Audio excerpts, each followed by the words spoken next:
मेरा नाम अंजलि है। ये नाम मुझे मेरी दादी ने दिया था। इन दिनों हम गांव में रहते थे। जब बड़े भाई की शादी हुई, मैं 8वीं क्लास में थी।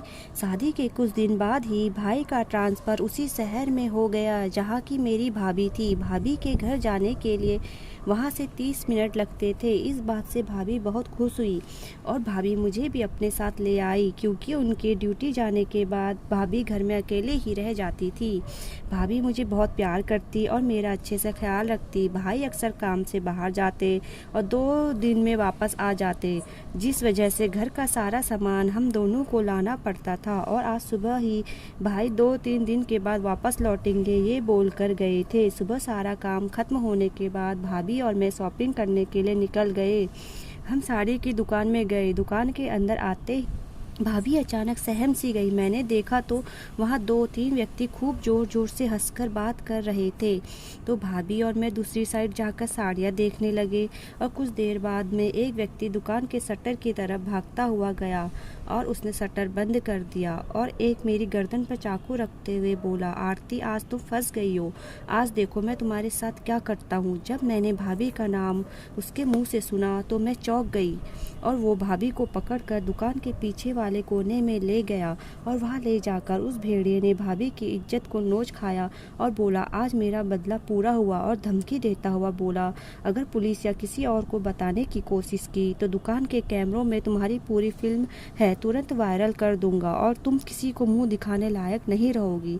मैं और भाभी रोते हुए घर आ गए और उसकी धमकी के डर से हमने ये बात किसी को नहीं बताई। बात ये थी कि वो दुकानदार भाभी से शादी करना चाहता था, लेकिन भाभी ने उसे एक दिन इसी बात पर थप्पड़ लगा दिए थे, जिसका नतीजा भाभी ने सोचा भी नहीं था कि इतना भयानक होगा। भाभी सारी रात सदमे में पड़ी रही। जब रात के वक्त उठी तो किचन में गई। मैं समझी कि भूख लगी होगी और मैं भी भाभी के पीछे किचन में आ गई।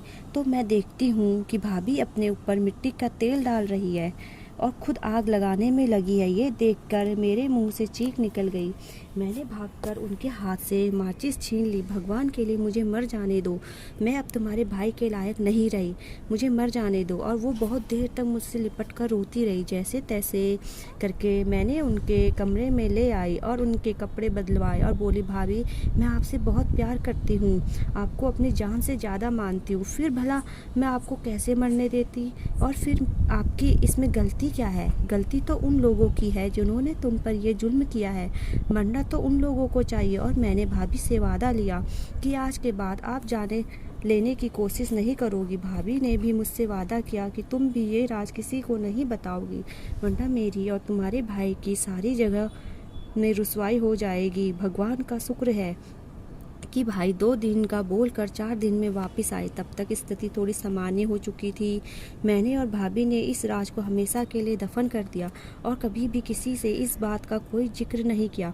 कुछ दिन हम शहर में रहकर वापस अपने गांव आ गए, क्योंकि भाई का काम वहां से ख़त्म हो चुका था और जहां अब भाई को काम पर जाना था वहां हम उनके साथ नहीं रह सकते थे। भाभी अब चुप चुप सी रहती थी, अपने आप को भाई का मुजरिम समझती थी। हालांकि मैंने ये बात कभी किसी को नहीं बताई। और कुछ दिनों बाद घर में मेरी शादी की भी तैयारी होने लगी। मुझे इसकी बिल्कुल भी उम्मीद ना थी कि इतनी जल्दी मेरी शादी करा देंगे।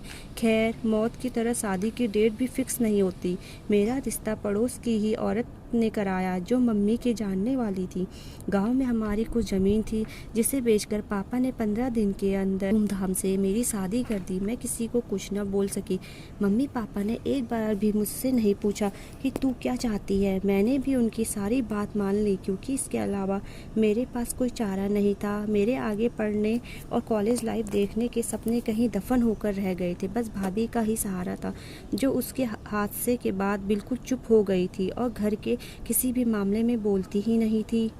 जिसके साथ मेरी शादी हुई उसका नाम अमित था, जो दिखने में सुंदर और बात करने में बहुत अच्छा था। लेकिन कुछ टाइम बाद पता लगा कि घटिया खानदान से था और उसका एक राज जो उसने आज तक सबसे छुपा कर रखा था, उसकी किसी से नाजायज़ संबंध है और उसका एक बेटा भी था। इनको सब छुपा कर इसने दूसरे शहर में रखा हुआ था, जहाँ वो काम करता था।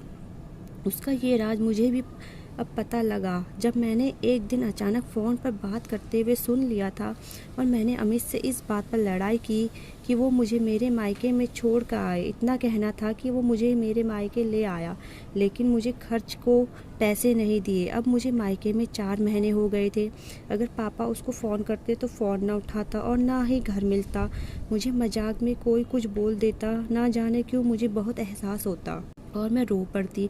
मेरी ज़िंदगी बर्बाद हो गई थी। एक दिन अमित की कॉल आई और वो बोला कि मैं तुम्हें एक शर्त पर लेने आऊँगा, अगर तुम अपने पापा से तुम्हारी छोटी बहन की शादी मेरे भाई से कराने को मना लो। पहले तो मैंने मना कर दिया, फिर सोचा अमित का भाई तो एक अच्छा लड़का है, क्यों ना मैं पापा से बात कर लूँ। इससे मेरी हालत भी ठीक हो जाएगी और मैं भी अपने ससुराल चले जाऊँगी और छोटी भी बहन भी बहुत खुश रहेगी। लेकिन पापा ने साफ मना कर दिया और मेरे समझाने और मेरी हालत पर तरस खाकर उन्होंने कुछ टाइम बाद शादी करने को बोल दिया और अमित आकर मुझे घर ले गए। मैंने सोचा अब मेरे साथ कोई बुरा व्यवहार नहीं करेगा, सब अच्छे से रहेंगे, लेकिन मैं गलत थी। अभी भी मेरे साथ ऐसा ही व्यवहार किया जाता, लेकिन मैं दोबारा अपने मायके जाकर मम्मी पापा पर बोझ नहीं बनना चाहती थी। इस डर से मैं सब कुछ चुपचाप सह लेती और रोकर अपने मन को हल्का कर लेती। कुछ दिन बाद मैं प्रेग्नेंट हो गई।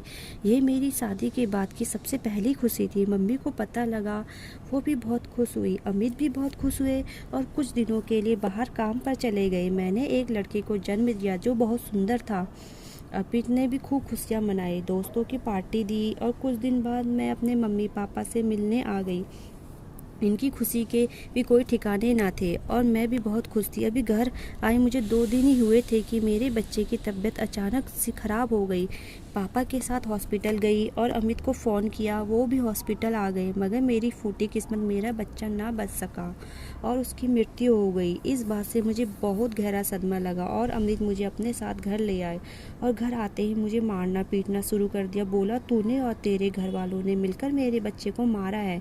आज की बात तू अपने घर वालों से ना तो कभी मिलेगी और ना बात करेगी। ये बोलकर मेरा फ़ोन भी छीन लिया। इस बात को 4-5 महीने बीत गए। इन 5 महीनों में अमित ने मुझे खूब मारा।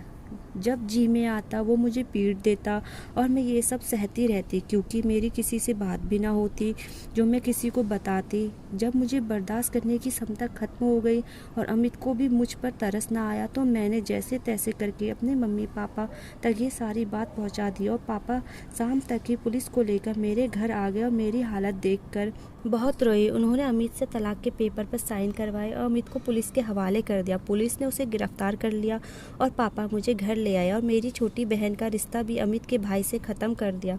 घर आकर मुझे पता लगा कि भाभी ने भी भाई को सब कुछ बता दिया था जो उनके साथ हुआ था। भाई ने उनको कुछ नहीं बोला, कहा ये तुम्हारी गलती नहीं थी, बस तुम्हें मुझे उसी वक्त बताना चाहिए था। लेकिन फिर भी भाई ने उसकी तलाश करनी शुरू कर दी। भाभी का दिल का बोझ भी अब हल्का हो गया था और मैं भी उस नर्क से निकलकर बहुत खुश थी। और कुछ दिन बाद मेरी छोटी बहन की शादी हमने बहुत धूमधाम से की। हम सब बहुत खुश थे, लेकिन मम्मी पापा को हमेशा मेरी चिंता लगी रहती थी और मैं भी कभी कभी बहुत दुखी हो जाती थी। लेकिन भाभी मुझे समझाती कि अंजलि, तुम इतना मत सोचो, भगवान सब अच्छा कर देंगे, उन पर विश्वास रखो।